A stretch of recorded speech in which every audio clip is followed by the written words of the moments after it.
নমস্কার, খবর দিনভর নিয়ে আপনাদের সঙ্গে রয়েছি আমি সান্নিক। আর 2024-এর লোকসভা নির্বাচন যত এগিয়ে আসছে, ইস্যু ভিত্তিক লড়াইয়ে জোর দিচ্ছে সমস্ত দলই। আর সন্দেশখালীর পাল্টা এবার সিবিআই হাতিয়ার। মহুয়া মৈত্রর বিরুদ্ধে অন্যায়কে হাতিয়ার মমতার।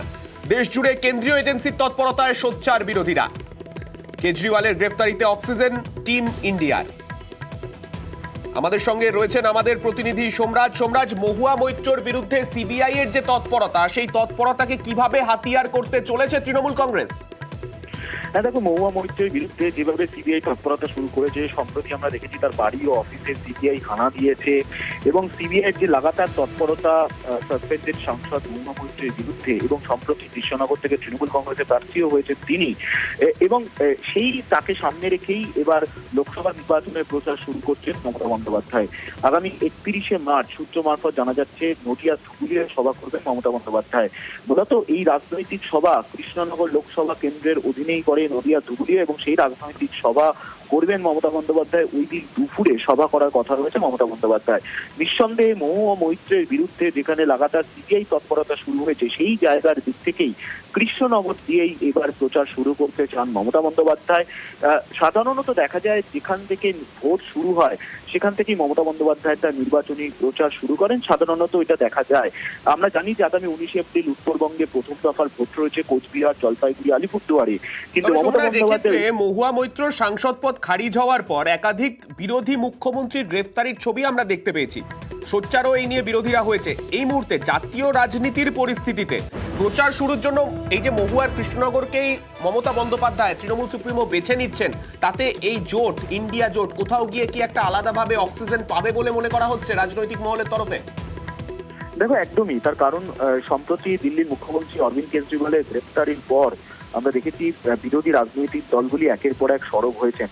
শুধু তাই নয়, মমতা বন্দ্যোপাধ্যায় এক্স হ্যান্ডেলে পোস্ট করে তার প্রতিবাদের কথা রেখেছেন। এর পাশাপাশি যখন ইন্ডিয়া জোটের তরফে নির্বাচন কমিশনে গোটা বিষয়টি অভিযোগ জানানো হয়, সেই সময় কিন্তু তৃণমূল কংগ্রেসের তরফেও দুই সাংসদ প্রতিনিধিত্ব করেছিলেন ইন্ডিয়া জোটে। দিল্লির মুখ্যমন্ত্রী অরবিন্দ কেজরিওয়ালের গ্রেফতারির পর ইন্ডিয়া জোট কিন্তু বাড়তি অক্সিজেন পেয়েছে। আর সেই জায়গায় দিক থেকেই দেখতে গেলে এই সিবিআই ইডি অর্থাৎ কেন্দ্রীয় এজেন্সিকে ব্যবহার যে করা হচ্ছে, সেই ব্যবহারকে সরব হয়েই মমতা বন্দ্যোপাধ্যায় এবার কৃষ্ণনগর কেন্দ্রকে বাঁচলেন। একদিকে যখন জাতীয় রাজনীতিতে বিরোধীরা বারবার সরব হচ্ছে কেন্দ্রীয় এজেন্সি ব্যবহারকে নিয়ে, অন্যদিকে এ রাজ্যেও মমতা বন্দ্যোপাধ্যায় সেই কৃষ্ণনগর অর্থাৎ মমতা বন্দ্যোপাধ্যায় অর্থাৎ মহুয়া মৈত্রের বিরুদ্ধে যে অন্যায় নিয়ে বারবার সরব হয়েছে শাসক দল তৃণমূল কংগ্রেস, সেই জায়গার দিক থেকে মমতা বন্দ্যোপাধ্যায় কৃষ্ণনগর লোকসভা কি টার্গেট করলেন, এবং কৃষ্ণনগর লোকসভা দিয়েই মমতা বন্দ্যোপাধ্যায় তার নির্বাচনী প্রচার শুরু করছেন। ধন্যবাদ সোমরাজ। আর যে সন্দেশখালীর প্রসঙ্গ একটু আগেই বলছিলাম, যেটা বিজেপি ইস্যু বানাচ্ছিল, যেটা নিয়ে প্রশ্ন উঠছিল, সেই সন্দেশখালীতেই প্রচার শুরু করলো এবার তৃণমূল কংগ্রেস। আবির খেলে দেওয়াল লিখন, মহিলাদের উপস্থিতিও সেখানে চোখে পড়ার মতো।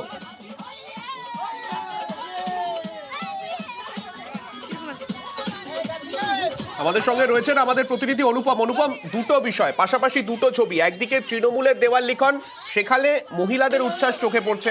পাশাপাশি রেখা পাত্র, যাকে এইখানে এই সিটে বিজেপি টিকিট দিয়েছে, তারপরে তার বিরুদ্ধে ক্ষোভ, তার বিরুদ্ধে পোস্টার। কোথাও গিয়ে কি সন্দেশখালী ইস্যু, যেটা বিজেপির এত গুরুত্বপূর্ণভাবে এই নির্বাচনের আগে যেটা ব্যবহার করতে চাইছিল, সেই জায়গায় দাঁড়িয়ে কোথাও গিয়ে একটা সমস্যায় পড়বে বলে মনে করা হচ্ছে? হ্যাঁ দেখো সান্নিক, একদম এটা কিন্তু একদম পরিষ্কার।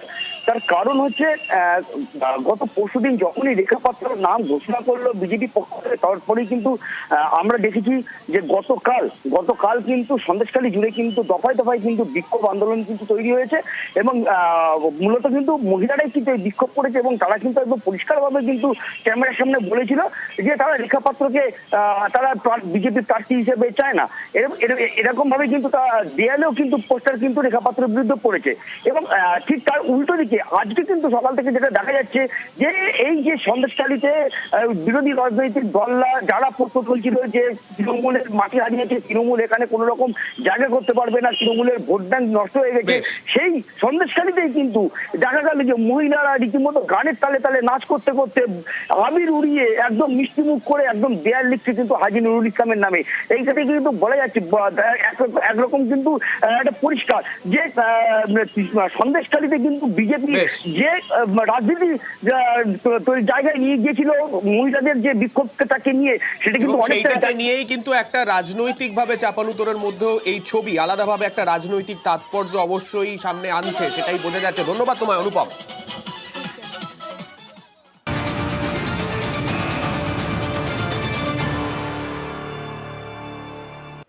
আর এর মধ্যে 4 বিধানসভায় তৃণমূলের বিশেষ নজর।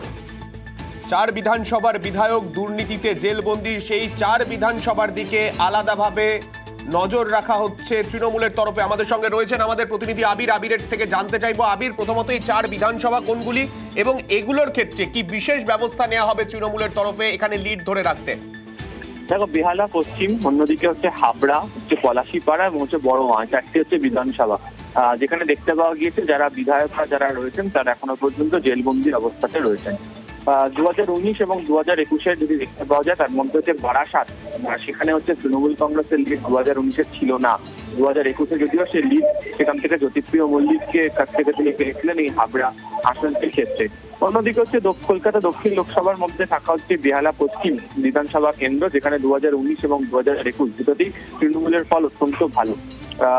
কৃষ্ণনগর লোকসভার মধ্যে পরে হচ্ছে পলাশীপাড়া বিধানসভা, যেখানে দেখা গিয়েছিল যে 2019-এ তৃণমূল কংগ্রেস অনেকটাই গিয়েছিল, 2021-এও সেখানে এগিয়েছিল। আর বহরমপুর লোকসভার মধ্যে পরে হচ্ছে বড়মা, যেখানে কংগ্রেস এগিয়েছিল হচ্ছে 2019-এর লোকসভাতে, 2021-এ যদিও তৃণমূল কংগ্রেস সেখানে ভালো ফল করে। যেহেতু বিধায়কদেরকে দায়িত্ব দেওয়া হচ্ছে তাদের নিজেদের যাতে ভোট, সেই ভোট যাতে তারা ধরে রাখতে পারেন, লিড যাতে ধরে রাখতে পারেন, এক্ষেত্রে যেহেতু এরা 4 জন নেই, তাহলে সেক্ষেত্রে দাঁড়িয়ে যারা জেলা সংগঠনের যারা দায়িত্বে রয়েছেন তাদেরকে যেমন বিশেষ দায়িত্ব দেওয়া হচ্ছে, এছাড়া লোকসভা ভিত্তিক যে নির্বাচনী কমিটি করা হয়েছিল সেই নির্বাচনী কমিটিকেও এখানে বিশেষ করে নজর দিতে বলা হয়েছে। মূলত হচ্ছে এক, কেন্দ্রীয় বঞ্চন ইস্যুতে প্রচার চালিয়ে যাওয়া, আর দ্বিতীয়ত হচ্ছে কেউ যদি কোনো দুর্নীতি করে থাকেন তাহলে তার দায় তার, এর সঙ্গে দলের কোনো সম্পর্ক নেই, দলের তরফ থেকে ব্যবস্থা যে উপযুক্ত গ্রহণ করা হয়েছে এবং তাদের পাশে রয়েছে, এই বার্তাই হচ্ছে মূলত এই যে সিদ্ধান্ত 4 বিধানসভার ক্ষেত্রে তৃণমূল কংগ্রেস গ্রহণ করেছে। বেশ, ধন্যবাদ আবির।